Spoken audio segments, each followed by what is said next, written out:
This is a Nice Guys Patreon exclusive. Welcome to another Ice Guys team season preview video. It's 32 teams in 32 days. Ian Cameron, Alex B. Smith, and it's time to talk New York Islanders hockey. And if you're looking for what the players look like in the facial department, don't look at me because they won't look like this. Not a hair allowed on their chinny chin chins when it comes to the New York Islanders. Someone with a full bit of hair on their chinny chin chin is our guest here to talk the New York Islanders. Nicholas Earl, of course, the obvious choice, diehard New York Islanders fan, someone that's been part of the Ice Guys community for many years. Nick, good to have you. Ready to talk some Islanders? Yeah, I definitely wouldn't be able to cut it for Lou Lamoriello, right?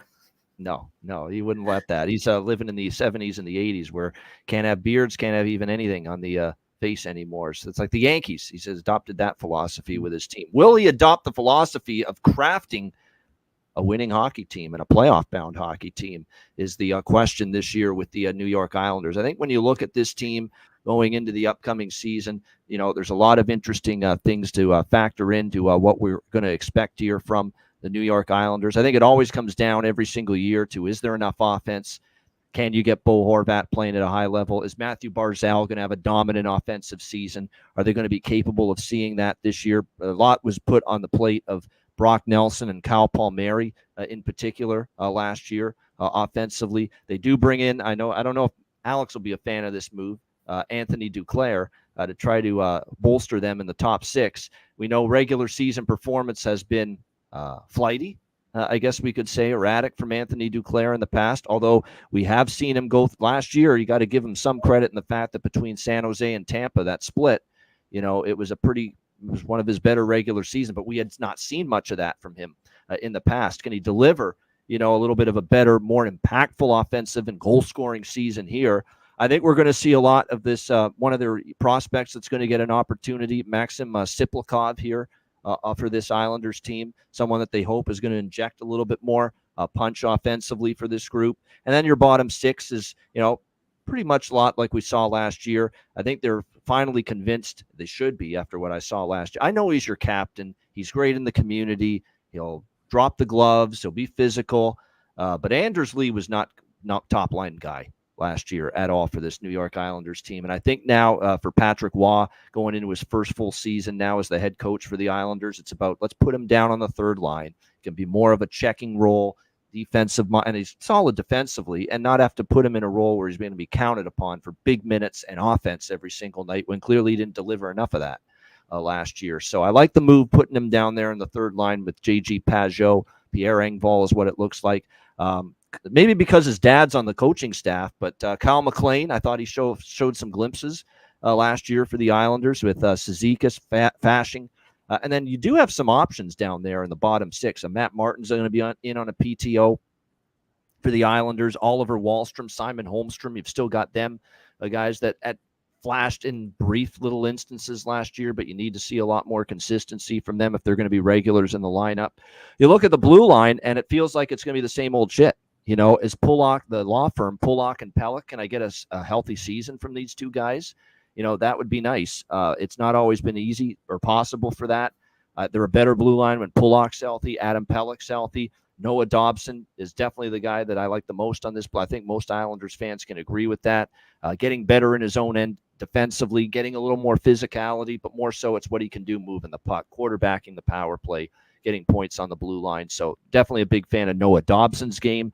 Romanov is a nice pairing with him because he adds that defensive stay-at-home physical shot blocking element that you need. It's nice to have defense pairs where one guy's more the move the puck, offensive-minded power play guy, and the other's more stay-at-home shutdown and be physical and block shots type of defenseman.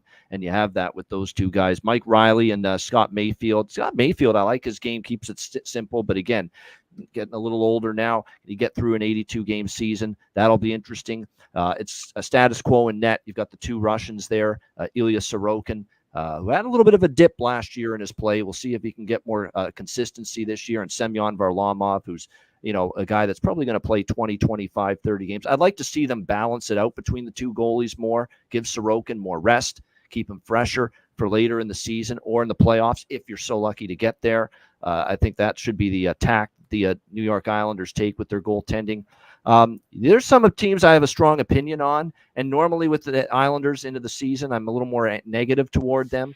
But I'm being a little more patient because we did see an uptick with Patrick Waugh. Let's not forget that. He came in there, and there was a response, and not immediately, but then when we got to the last 5, 10, 15 games of the regular season, you saw them play their best hockey. You saw in the series against Carolina, even though they got bounced in the first round, there were a couple of games that were there for the taking for them, and just fell short in that series against a very good team. But you did see positive signs, and you did see improvement from the New York Islanders. It's whether they're going to be able to continue to show that for an 82-game full season, and certainly is going to help them. That's another reason I leave the door open for maybe the team to be okay, is the full training camp that Patrick Waugh is going to have with this team for the first time.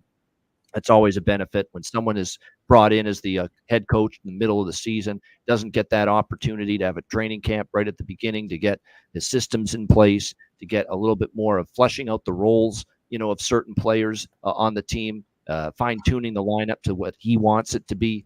He's now going to have that opportunity right from the hop here in training camp, which of course gets underway in just a couple of days from now. So I really am dead center on the Islanders. I'm neutral.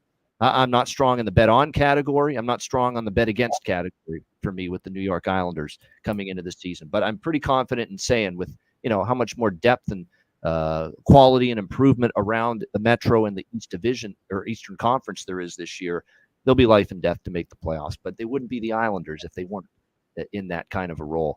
What do you think here, Alex? New York Islanders.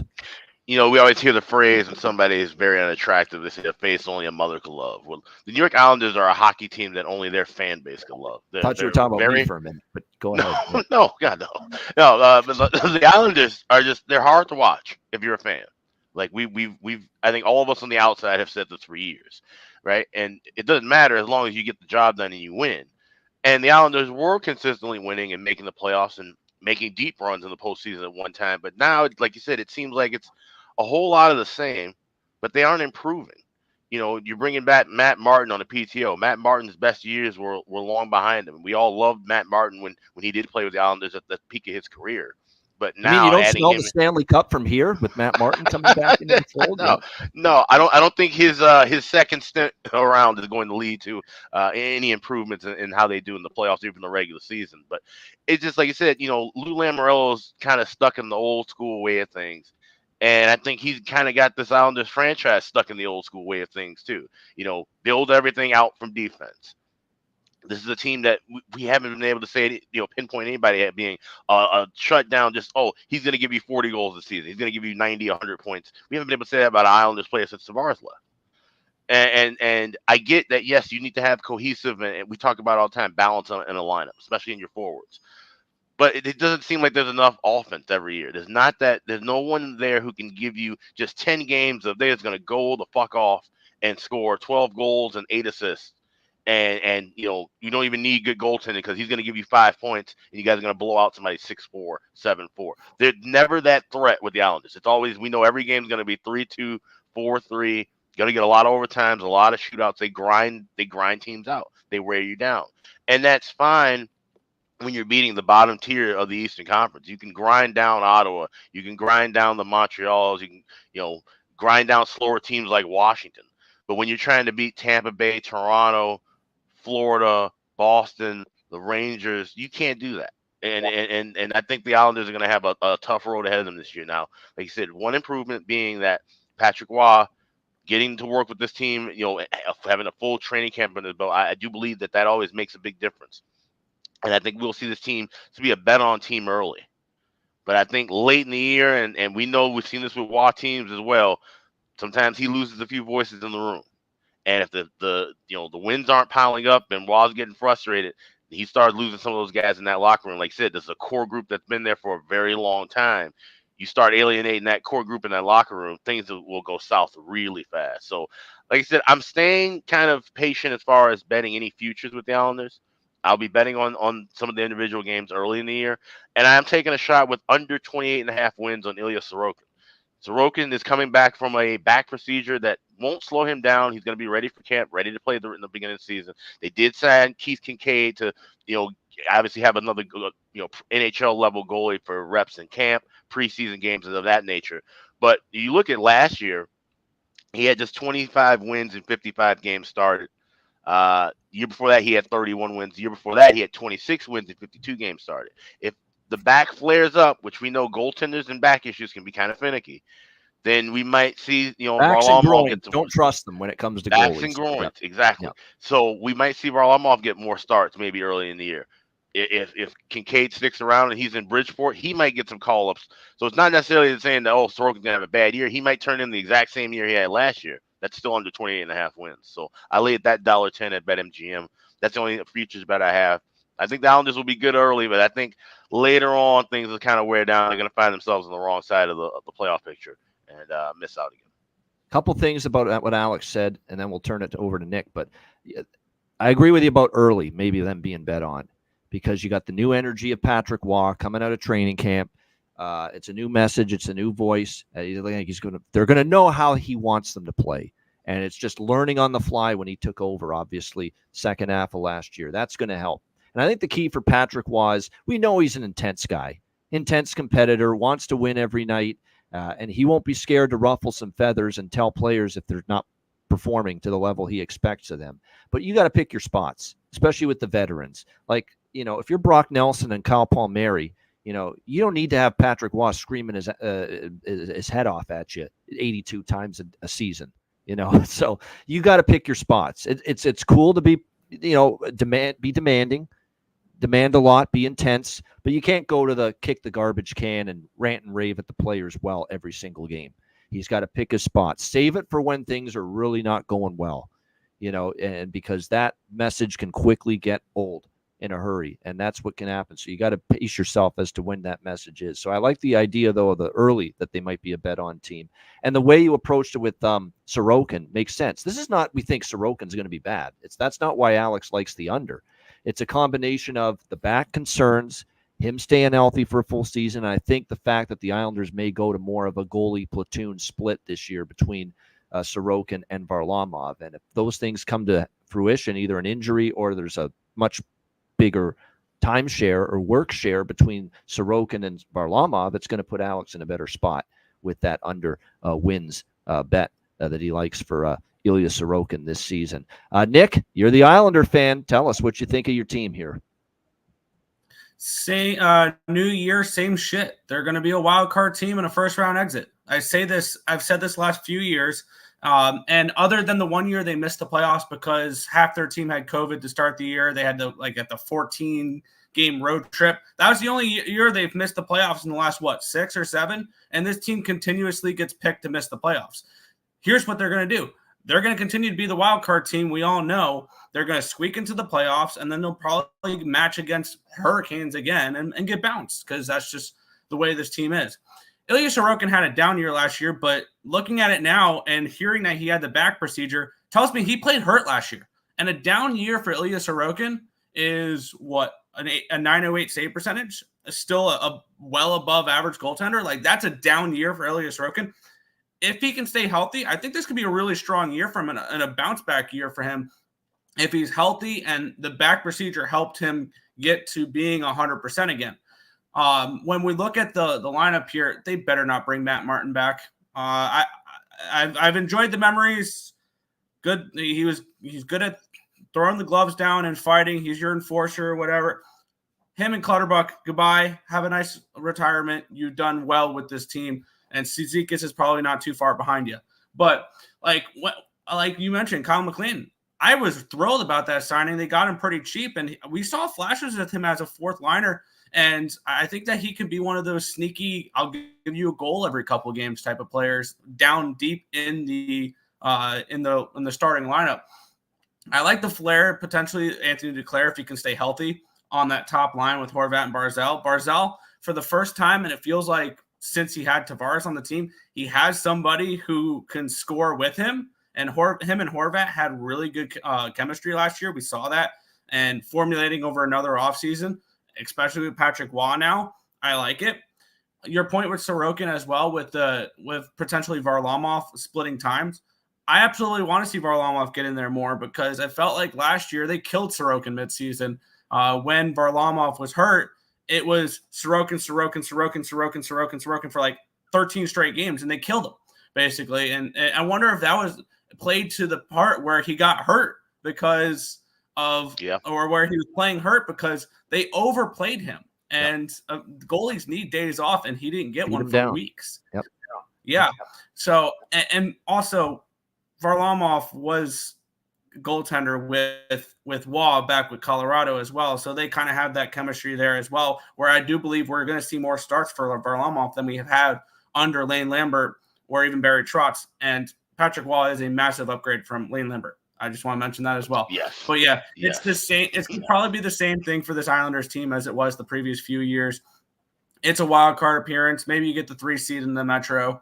And they're the team that everybody picks. They're the trendy pick that the playoff team to miss the playoffs that made it last year type of team. They've been that the last few years, and they continue to squeak into the wild card. I think that's exactly what I have written down for them is wild card appearance. Maybe they make the playoffs. They don't do much after that. That seems to be the final chapter of the Islanders season, many a year now. In recent years, is just get in and then get bounced. It's a quick hello and goodbye in the postseason for this Islanders team. And look, they somehow got into the playoffs last year with coach firing and Patrick Waugh having to take over down the stretch. So that's why I'm not making the no playoffs prediction personally this year. But again, the one thing I will say is that because I think they're in a better situation around the team and the coaching staff to make the playoffs, the thing that's going to make it harder for them is the climate of the Metro Division, the climate of the Eastern Conference, and that there's a lot of teams that didn't make playoffs last year that look on paper to be improved and taken a step forward as opposed to a step backward this year, which could make life a little more difficult on this Islanders team. And I want to say one thing too about what really hurt Lambert too in this team, and it's simply got to improve because night in and night out, will the goals be there? You hope so. You hope Horvat and Barzal are huge, that Lee can give you a little something more now that he's down on the third line. You hope that maybe Siplikov is a little bit of offensive punch that you need, and that Nelson and Palmieri stay consistent. But outside of that, what are you going to get? And you hope Kyle McLean can chip in every now and then. Speaking of Kyle McLean, I think he's going to be a good bargain bin guy this year for goal props. He stepped up late in the season. If he doesn't show up on a nightly basis or doesn't play well, he's going to hear about it from his dad, who's on the assistant coaching staff there with Patrick Waugh. Right? You got your dad behind the bench. Like, come on, you're going to really dog it, on most nights? You can't. It's like you really can't get away with that shit when not only is dad always watching, but he's right there behind the fucking bench, so it's like, and like I said, in a brief amount of time for the Islanders last year, and even on a bottom 6 role, and he's projected to be on a bottom 6 role, he showed a little something there down the stretch as far as some punch offensively for the Islanders. So, that was definitely good to see. And like I said, what if he, continues to chip in here and there? And what if he gets maybe a little bump up the lineup? That's what I'm waiting for. That time to bet Kyle McLean to score a goal when he's, he's playing well. And Patrick Waugh, if you're playing well, he will reward you. He will move you up the lineup. What if he puts him on a second line or a top, maybe not a top line, but second line, and you're going to get that plus 500, plus 600 price on Kyle McLean to score a goal when he's moved up the lineup, which is an Ian Cameron wheelhouse special, as you know, when it comes to those goal props and those bargain bins. So that's definitely something I'm intrigued by for sure. But what really did Lane Lambert and the Islanders in last year, no one would have expected this too. Dead last in penalty killing last year in the regular season. No team was worse on the PK. That was supposed to be their bread and butter defensively in the PK. PK was dead last in the NHL in the regular season last year. I mean, teams like Chicago and San Jose and Anaheim had better penalty kills last year than the New York Islanders. So and they still made the playoffs with the worst penalty kill in hockey. They did. Yeah. They did. Yeah. Absolutely. And another thing too is when they rely so much on defense, and last year their defense just overall, large part of it due to that penalty kill getting worse. They scored 2.99 goals per game, but they gave up 3.15 goals per game. And it had been a while, I believe, since the Islanders had been an north of 3 goals against per game team. And that's going to have to get better if they have any inclination of playoffs this year. But when you give up 3.1 and you're averaging 2.9, that number is pretty close. And that explains the amount of draws that we saw last year. 26 games to go past regulation.